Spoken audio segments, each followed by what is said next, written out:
Good afternoon. Welcome to Live at 4 on this Tuesday, the calm before the storm. Literally, we've got more snow on the way. Boy, it was nice to see the sun today, though, wasn't it? Even though it was cold. Yeah, got some yard work done at the noon hour. Yeah, speaking of yard work, I have to get everything off my deck before the snow flies. I'm running out of time. The hosta's still out there? Yeah, the hostas. Oh, and you are running out of time. A little fire pit, that's all got to come in.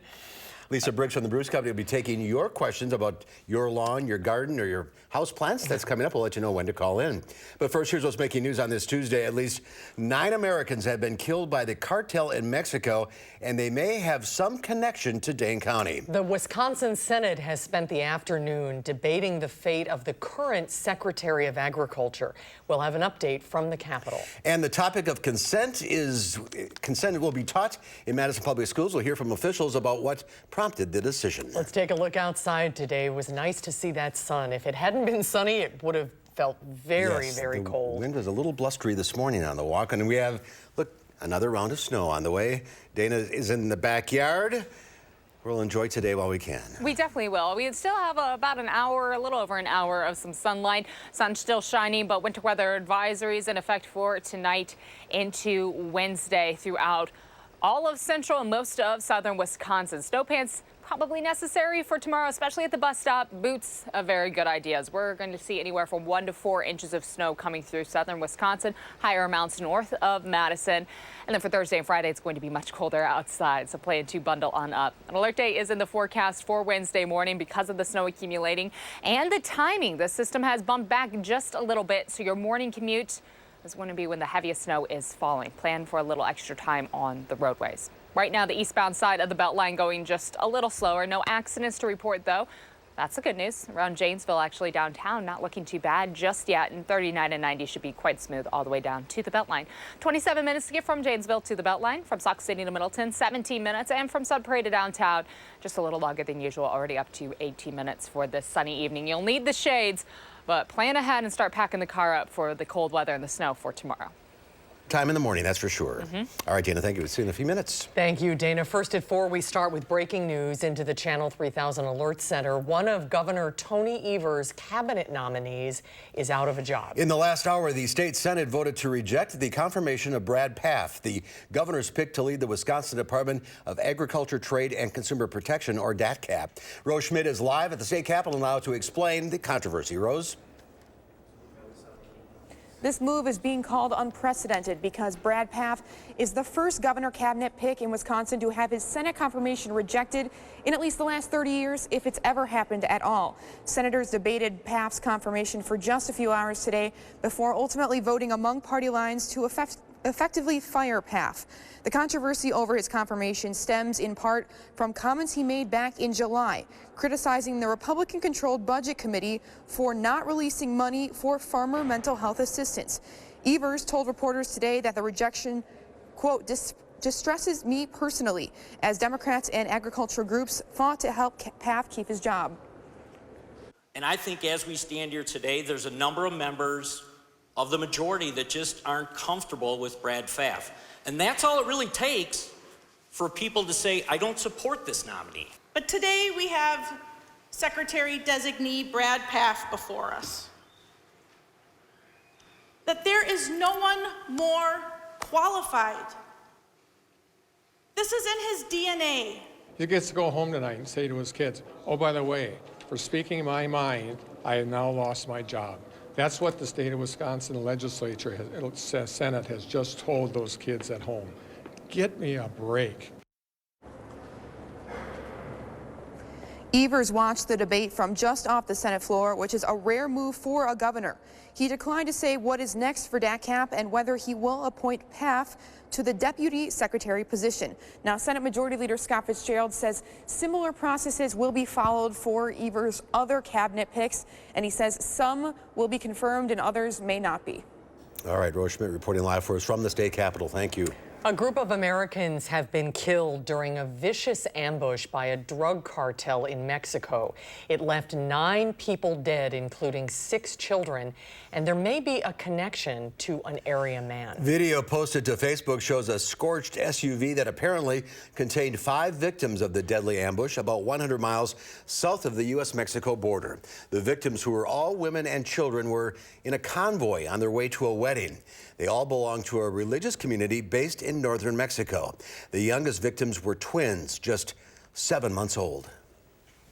I think a lot of us are just speechless. It's horrific, and we just can't believe that this actually happened to our family. It just seems like a bad dream. On Twitter, President Trump wrote, "A wonderful family and friends from Utah got caught between 2 vicious drug cartels." He added, "If Mexico needs or requests help in cleaning out these monsters, the United States stands ready, willing, and able to get involved." Some of the children survived the ambush but have gunshot wounds. Relatives say 5 children have been taken to the U.S. for treatment. And earlier today, John LeBaron of DeForest posted on Facebook saying that he's related to the family that died. He said 2 of his aunts and their children were killed. He has since removed the post, and we've been unable to confirm that information with him. Voters in 4 states are going to the polls today to vote in state and local elections. Voters in Kentucky, Mississippi, Virginia, and New Jersey are voting in what many see as an early test of how the impeachment inquiry is playing with voters. The tight governor's races in Mississippi and Kentucky have captured President Trump's attention. He's held rallies in both states ahead of Election Day to rally his base. In Virginia, Democrats are just 2 seats away from taking control of both chambers of the state legislature. The government's top election security official is focused on next year's presidential election. The Russians are continuing to try to destabilize our form of government and just our way of life in general. Chris Krebs runs the new U.S. Cybersecurity and Infrastructure Security Agency. He gave CBS This Morning co-host Tony DeCopel rare access to a classified area where his teams are constantly monitoring online threats. His agency is also working to make sure that every electronic vote is backed up with an old-fashioned paper record. House Democrats say they are moving closer to the public testimony phase of the impeachment inquiry. They released more closed-door deposition transcripts for 2 key witnesses. Nicole Killian is on Capitol Hill with more. House investigators released more testimony from closed-door hearings in the impeachment inquiry.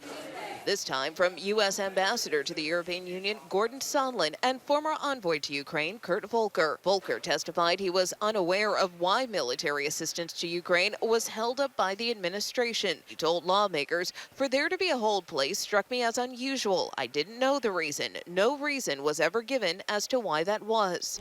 Ambassador Sondland said he called President Trump after another diplomat expressed concern in a text message that the aid may have been conditioned on Ukraine launching political investigations into the Bidens. "I asked the president, what do you want from Ukraine?" The president responded, "Nothing. There is no quid pro." The president repeated, "No quid pro." All of the witnesses agree that the president engineered a shakedown of the Ukrainian government. The committees leading the impeachment inquiry say they believe the president's acting chief of staff, Mick Mulvaney, may have firsthand knowledge about what happened and want him to appear this weekend. Some Republicans also want the whistleblower to come before Congress. To the media, do your job and print his name. But Kentucky Senator Rand Paul's comments at a rally with the president in his home state sparked mixed reactions from his congressional colleagues. The calls to make public the whistleblower's identity are despicable. We need to know who this person is. The whistleblower's lawyer, Mark Zaid, responded, "A member of Congress who calls for the identity of any lawful whistleblower to be publicly revealed against their wishes disgraces the office." Nicole Killian, CBS News, Capitol Hill. And the White House put out a statement saying both transcripts released today show there is even less evidence for this illegitimate impeachment sham than previously thought. The president has done nothing wrong. In Rock County, a 24-year-old from Illinois was killed by a tractor this morning near Edgerton. The Rock County Sheriff's Department says around 1:15 this morning, they were called to a farm near North Fox Road. Investigators say an 18-year-old was driving a tractor when the victim tried to get out of the vehicle.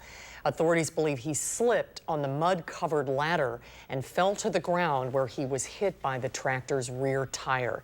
The investigation is ongoing. The Madison Metropolitan School District is updating its curriculum, adding teacher consent to 4K through 5th graders. Our Amanda Quintana is here with details on this story. Amanda. MMSD says that this is nothing new. Teachers are already telling young students that they have to ask permission to go to the bathroom, to hug someone, but this adds the word consent to their student learning outcomes.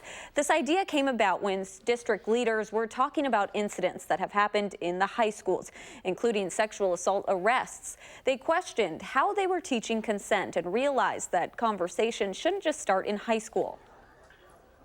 Starting in a young age, that's going to help build their capacity to have those conversations as they get older. So we're thinking long term about how we're setting up our students with the skills and tools that they need to be healthy and safe individuals in all different types of relationships.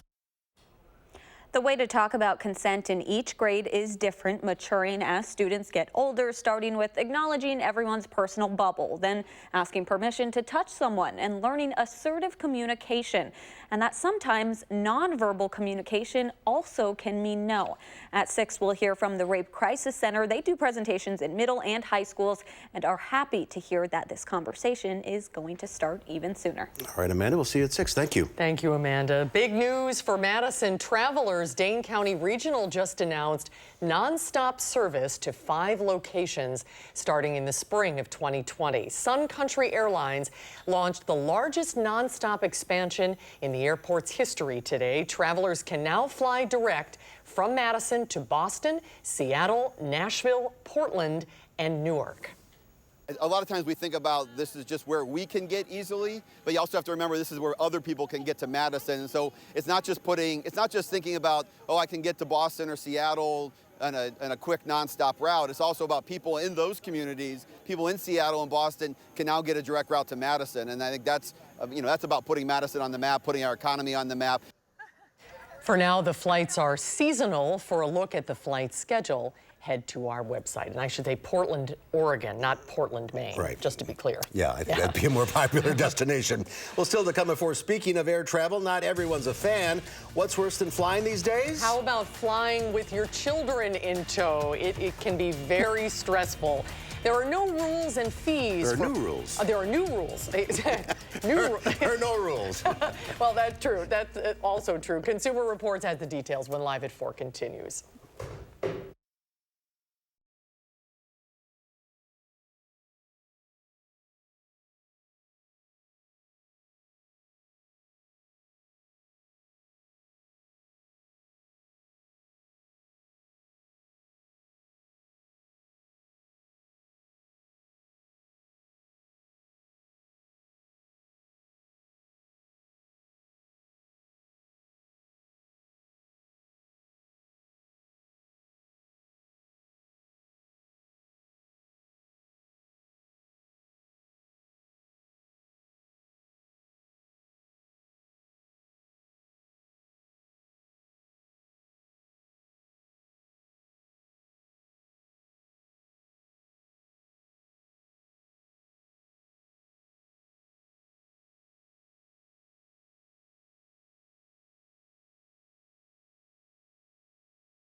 Welcome back. A lot of people can agree on this. Jobs can be very stressful. But a new survey finds many people are stressed out before they even get to work. A new survey from professional staffing agency Robert Half shows 45% of people say their trip to the office is too long. That's up from 30% in 2017, and those longer travel times are taking a toll. 50% of workers say their commute to work is stressful. It's worthwhile for employees to ask about a different schedule, modifying working from home from time to time, because the market is very competitive for employees. People in Washington, D.C., New York, and Houston reported long travel times, spending about an hour or more getting to the office. Well, positive news about a potential Phase 1 trade agreement with China led to more record closes on Wall Street. The Dow Industrials gained 30 points for a record close of 27,492. The Nasdaq also set a record, gaining 1.5 points, but the S&P 500 was off 3.5.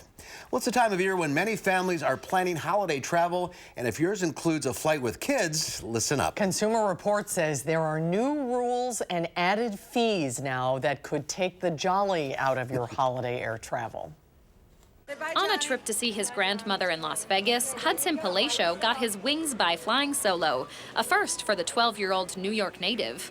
Although a safe and successful trip for the Palacio family, sending off a child alone on a flight can come with anxieties and hefty fees. Airlines have been raising fees on services for years, and charging more to watch over unaccompanied minors is no exception. In addition to the airfare, the standard fee for an unoccupied minor has, in some cases, more than doubled over the past decade, from $200 to $300, depending on the airline. And the fees don't stop there. If you actually want to sit next to your kids, you might have to pay for that, too. With the rise in basic economy fares, often the only way you can guarantee that your family can sit together is to pay more to reserve a seat, and that could be hundreds of dollars more. Consumer Reports says separating children from their parents during flights is not only stressful, but it also poses safety risks if there's an in-flight emergency. We reviewed more than 100 complaints by consumers to the Department of Transportation about this issue. They're rightfully upset because this is a potential safety issue. If you can't fork over the extra cash, CR says you can try calling the airline when booking your flight and say you're traveling with young children. If you don't realize that you and your children are separated until you arrive at the airport, talk with a gate agent and see if they can make a change. But keep in mind, it could cost you money. Welcome home. Now that Hudson is well on his way to frequent flyer status, he can share his travel wisdom with his family for their next big trip. For News 3 Now, this is Leah Lynchide. And Consumer Reports says when you have a problem, you should file a complaint. The Department of Transportation says it will continue to monitor the issue of family seating. You can file your complaint at transportation.gov. The joys of flying. Oh, yes. There's more snow in the forecast. Coming up, we'll have an update on what your morning commute may look like. And then coming up tonight at 5, we'll have more from Rock County, where officials are speaking on a deadly farm accident. That's coming up tonight at 5.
Take a look at this. It's a spaceship on water. That's what Porsche's lavish new super yacht is being called. The Royal Falcon 1 is a whopping 135 feet long, and it took nearly 10 years to create. The catamaran has 4 guest cabins, a master bedroom with its own private deck, a jacuzzi, a bar, and an observation lounge. The 2 hulls on the boat also resemble the track of a sports car. The price tag? Well, apparently it's a top secret. Camper and Nicholson's International says you can find out by putting in an application to buy the boat. Or if you're making a James Bond movie. If you're making, yeah. That is spectacular. It is. I think if we all went in together, we might have a chance. Probably $500 million. Something like that. Yeah. Well, some new video shows a rare kind of deer in northern Wisconsin. This albino deer was found roaming the woods near Spooner, Wisconsin. Researchers say only 1 in every 30,000 animals are albino. Albino deer, of course, are illegal to shoot. That's beautiful, isn't it? It's almost like a ghost. Well, he's going to have camouflage. You won't see him in With the snow. Yeah, There you go. yeah. Right now he's standing out, but in a few days he's buck. going to blend right Wow, on is he in. beautiful? Yeah. Have you had any luck? You've been hunting for the first time this season. I have not. This is my first deer season. I've been out 4 mornings now. I'm planning on getting out again at the end of the week, and I unfortunately have not had any luck yet. I've seen a lot, but as far as taking an ethical shot, which of course is what matters. Yeah, you're bow and arrow, right? Yes, yes. So bow. Got to be kind of close. Got to be kind of close. Got to be really, really quiet, which if you know me, can be difficult. So There should be some tracking snow. Yeah, tracking snow really helps. Yes, yes. And of course, the snow helps with the sound, keeping things a little more quiet. And that's what's coming through for us tonight. Right now, things are mostly clear. So you may not believe it, but snow will be building in overnight and certainly is going to impact your Wednesday morning commute. But we'll take a closer look right after the break.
Sunset is just about 20 minutes away, even though I'm a fan of it getting a little darker early.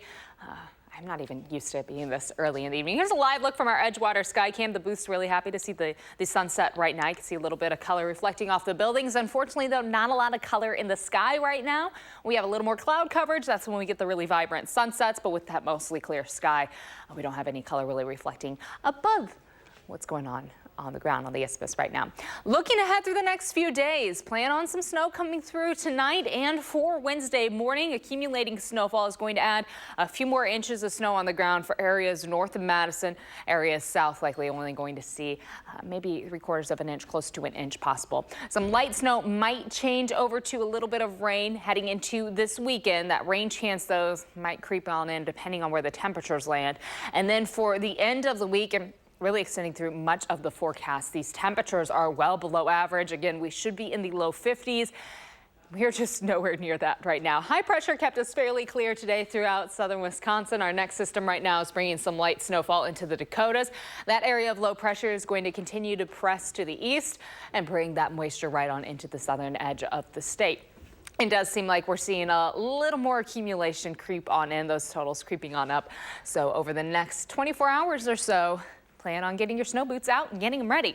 Breeze right now is coming from the west. We'll hold off on any clouds developing until we get later into the night, and then the flurry chances start to build in, mainly after midnight. The timing has continued to bump back just a little bit. That's not really a good thing, because that means the heavier amounts of snowfall will start to accumulate during your morning commute. It'd be much better if this was starting a little earlier and we could keep all that snowfall overnight. Snow continues into tomorrow. Again, widespread snowfall expected. Temperatures will be well below freezing, so not concerned about any wintry mix early in the morning, but your roads are still going to be very slick outside, and I would give yourself plenty of time, an extra 15 to 20 minutes to get to where you need to go, just because this is going to cause quite a few delays. Through the rest of the morning, the snow chances start to taper off around noon. Notice along the state line, Monroe, Beloit, Janesville, likely going to see some light rainfall or wintry mix as that snow does end, as temperatures start to rise during the day. That light rain will eat away at the snow that's already accumulated on the ground, and of course just make the roads just a little more slick outside. For Wednesday afternoon, we're mostly cloudy, and then heading into Thursday morning, skies clear, so temperatures to start off Thursday will be in the teens. It'll be even colder outside, but for Thursday afternoon, we get a partly sunny sky. The sunshine's going to be really pleasant. Temperature-wise, we are in the mid to upper 20s. We should be in the low 50s for our afternoon high, so this is a blast in the other direction for this cool down. Accumulation totals north of Madison could be anywhere from 3 to 4 inches. Some local areas definitely going to pick up about 4 inches. And then once you get south of Madison, especially along the state line, anywhere from 1 to 2 inches of accumulation. That's snowfall enough to impact the driveway, impact your sidewalks, and the drive into work. Something you'll want to keep in mind for early tomorrow morning. Afternoon highs will be in the mid-30s around Madison. Later in the evening, of course, mostly cloudy once that snowfall finally does stop. Temperatures around the state line will creep into the upper 30s, close to 40 degrees. And then as you go north in Madison, temps might hover a little closer to freezing. Tomorrow is an alert day because those snow chances in the morning.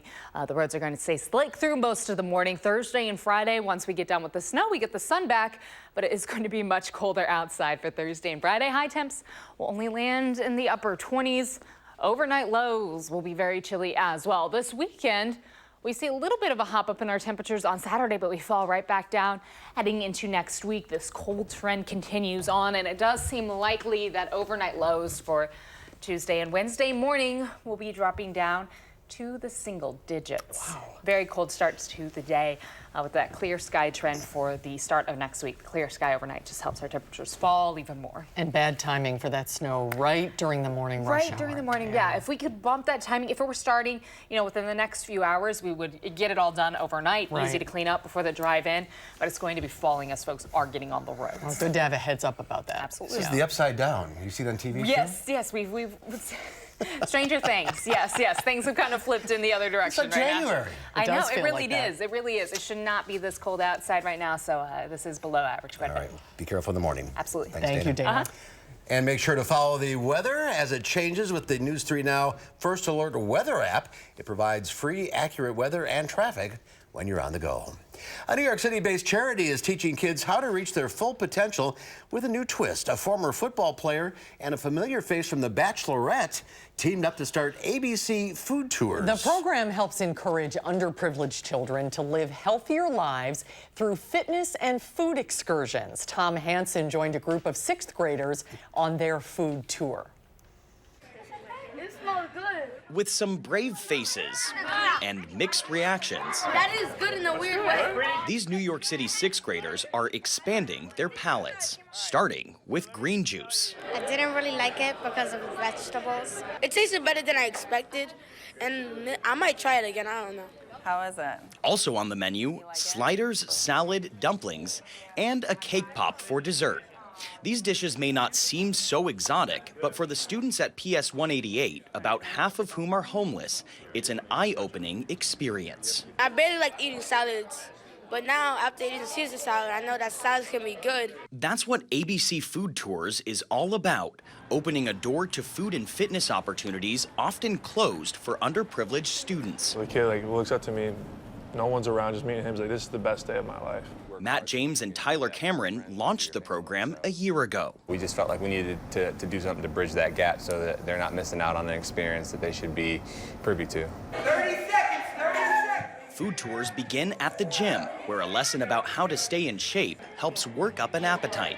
Then, the class heads out to eat. We have some more for you guys to taste. Food Tours recruits volunteers with different careers, like executive chef Kara Thompson, You like it? to inspire the young diners. So they're not always sticking with their comfort zone, you know, they're kind of like out there trying new things, because that works in all avenues of life, right? Not just trying new foods. And Matt and Tyler hope the students start to see the possibilities. We think that they don't want to be accountants and engineers and be in coding because they've never been exposed to people who are in those industries. We don't realize how much we're really impacting these kids.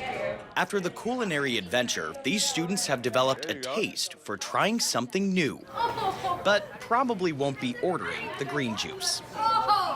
Tom Hansen, CBS News, New York.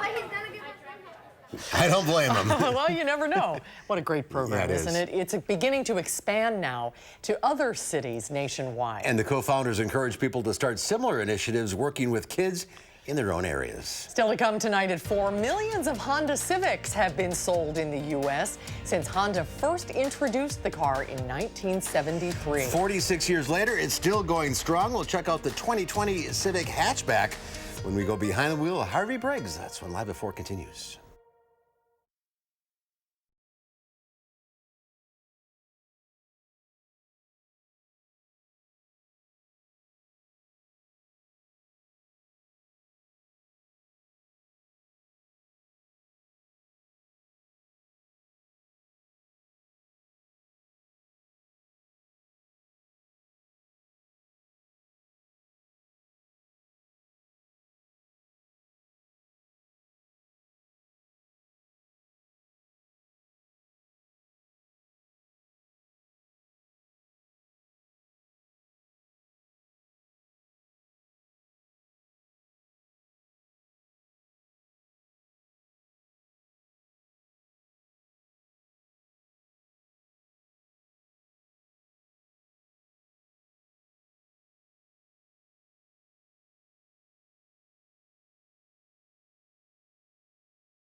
Boy, is that a beautiful shot. The sun is setting. Boy, it's early. It is early. But it's been a beautiful day today. That's a gorgeous shot over the UW campus.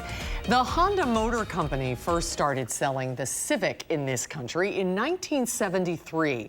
It transformed the auto industry in the United States, and it's been a sales leader and top 10 pick ever since. Now, more than 4 decades later, and now in its 10th generation, the Civic is showing no signs of falling from grace. Let's check out the 2020 Honda Civic hatchback as we go behind the wheel with Harvey Briggs.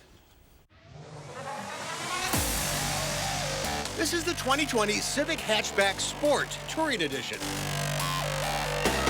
Harvey calls it the king of the small cars because this Japanese company and this car changed the face of the auto industry in America. It was kind of a revolution because then the only thing you could really get in small cars were things like Chevettes and Pintos and all that. And these guys came across and showed us how to make high quality small cars. Civics have been on sale in this country for 46 years. And now in its 10th generation, the little Civic has, well, grown up a little. It's bigger than it used to be. Yeah, the original Civic was pretty darn small. I would have had real trouble getting in the back seat of that one. This has a lot of room. Yeah, essentially the Civic now is about the size that the Accord was when it first came out. With a 1.5-liter turbocharged engine in the Sport model, you get 175 horsepower. And this supplies plenty of power. Yeah, plenty of power to the front wheel through a CVT transmission. Not my favorite, but this one actually works pretty well. And good news for those who prefer 3-pedal driving. A manual transmission is standard on the Sport model. Also standard is what they call Honda Sensing. So Honda Sensing is forward collision warning, lane departure alert, the adaptive cruise control, and then they have another level you can add when you get into these higher packages as well. And this one even includes a right turn camera on the center console. So when you hit the turn indicator, the camera lights up and shows you if there's anything in your blind spot, just in case you don't want to check your mirror or turn your head.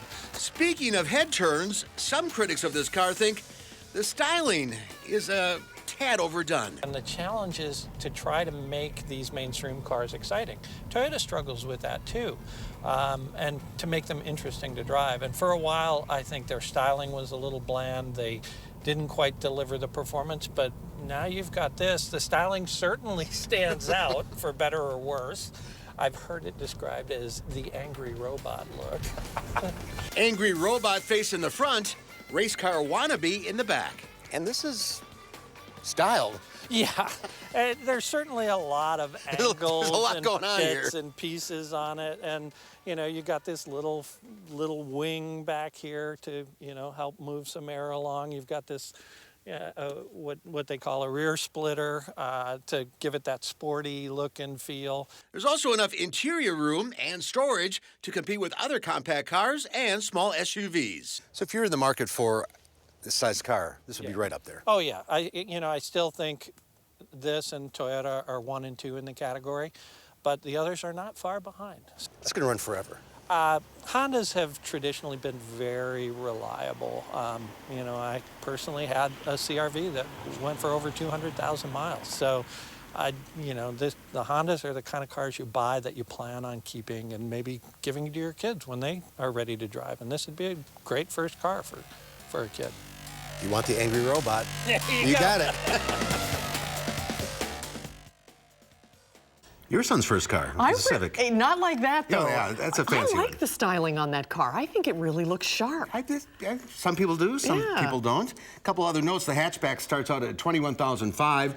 Our test car was the $28,000. The Civic also comes in a coupe, an SI coupe, a sedan, an SI sedan, and a Type R. The Honda warranty is not as good as others in the category, but as Harvey mentioned, these cars last forever. And my son's did. It was a great car for a long time and a safe car, which is great for kids, too. That's why it's been number one for so long. Well, from one Briggs to another, Lisa Briggs from the Bruce Company is standing by live at the greenhouse in Middleton. Lisa is ready to take your calls. Oh, look at how pretty it looks there, Lise. If you have a call, if you have a question and you'd like to talk to Lisa, call now. The number is 270-9933. We'll be right back.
Right now on the Beltline, both east and westbound are moving, though on the eastbound side, just after Rimrock, there is an accident. It's now on the shoulder, so it's not blocking any lanes, but of course, folks passing by going just a little slower on the eastbound side. Westbound, a few delays on the on-ramp there after Park Street, but then speeds improved just fine. Around Janesville, no delays, and you should be all good on 39 and 90 heading down towards the state line. That's a quick look at traffic. All right, Dana, thank you. It's time to get your plant and garden questions answered. Lisa Briggs from the Roost Company is standing by. There she is. Is that a Christmas tree? It is a Christmas tree. I love the decoration. It's our open house. Yeah, weekend, Lisa, so. do you do all the decorations at the Roost Company? I do. Wow, they're beautiful. It's a little crazy in my head. So I love it. You said you're having an open house? Yes, this weekend. So Thursday, Friday, Saturday, and Sunday. So come on out and see them. Well, the weather's But Jim Christmassy. and I thought we'd be in here. Yeah, the weather's Christmassy. Might as well enjoy the holidays, I guess. Absolutely. All right, let's go to the phones. We'll start with Sandra in Stoughton. Hi, Sandra. Hi. Hi, which question? What I have is, I guess, a lily. We call it a resurrection lily. After it dies, the plant itself, then the stalk comes up with a lily on it. Can I save the tops of those and dry them and plant them in the spring? You can leave the bulb in the ground. They're perfectly hardy here. So yes, so they're also called surprise lilies or naked ladies, and they do send up foliage in the spring and then dies back, and then the flower comes up in the late summer.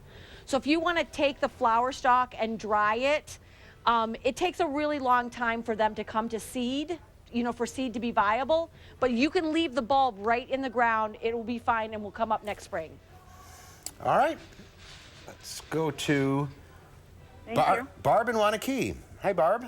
Hi. Hi, which question? Yeah, I got a calla lily for Mother's Day, and I wondered if I can just keep it in the pot all winter, because it does bloom, and then it'll kind of die off. It does need a chill period to flower.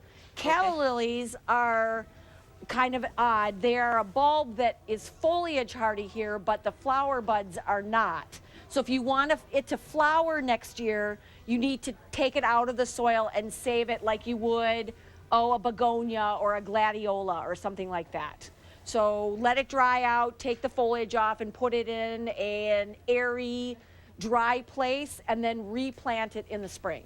All right, very good. Thank you for calling. Let's go to Patty in Partyville. Hi, Patty. What's your question? Hi, I have an African violet plant that looks like it's actually two separate plants in one pot, and I wondered how I would go about splitting that, or if I can even split it. You can't split African violets, but they are super easy to make new plants by cutting the leaves in half and then setting them in a pot of moist, sterile medium, and then you'll get little baby plants that'll come along the edge of that cut leaf, but you can't really split them. So you'll just have to leave it like it is. If you want to propagate it, do some leaf cuttings. Okay. Let's go to Nancy in Stoughton. Hi, Nancy. Hi. I have a question about peony roots. Okay, go ahead. Can I keep them, or do I have to get them planted? Oh, so you have them, you got them Yeah, in they're the, out of the like ground. in the I fall? moved, so I took them with me. Okay. And well, I what I would do... I planted some of them, but I still have some left. Okay, well, you can certainly try, you can bear root peonies in the spring. So I would treat them like a summer blooming bulb. So in a box of like peat moss or something like that, medium, dry, airy, cool place, and then replant them in the spring. So that's probably your best bet at this time of year. It's too late to put them right into the ground. Don't plant them now. Okay. Okay, let's go to Mike in Madison. Hi, Mike. What's your question? Yeah, I've got a question. I've got creeping Charlie, or ground ivy, as they call it, in my lawn so bad that it's been bad every year. It's getting worse. Is it too late to spray something like Fertilome or something like that on it, or do I have to wait till next year when things are starting to grow again?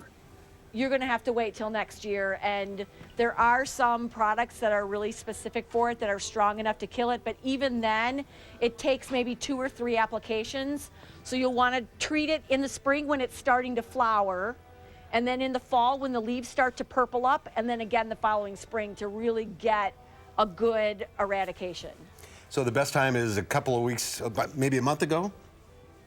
Yeah, when it started to go dormant and the leaves started to get that vaguely purple color, that's a good time to top spray it, because then it takes the herbicide into the roots and will help to kill it. But because it spreads so much, it needs 2 or 3 applications to really get rid of it. Okay, how are we doing on time?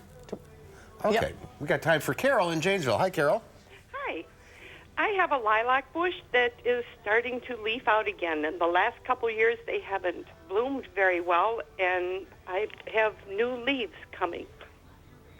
Okay, well, the good thing about the leaf part is that most woody plants have secondary dormant buds. So it's leafing out now, and those leaves are not going to last very long.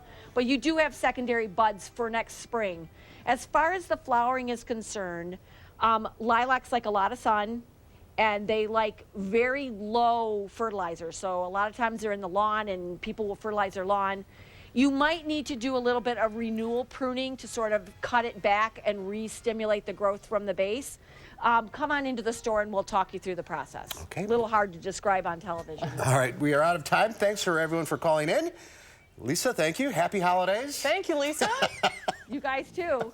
We'll see you later. soon. We'll have a recap of your weather coming up.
Snow's on the way. Snow's on the way. Right now, it's still mostly clear outside, but we do have an alert day in the forecast for Wednesday.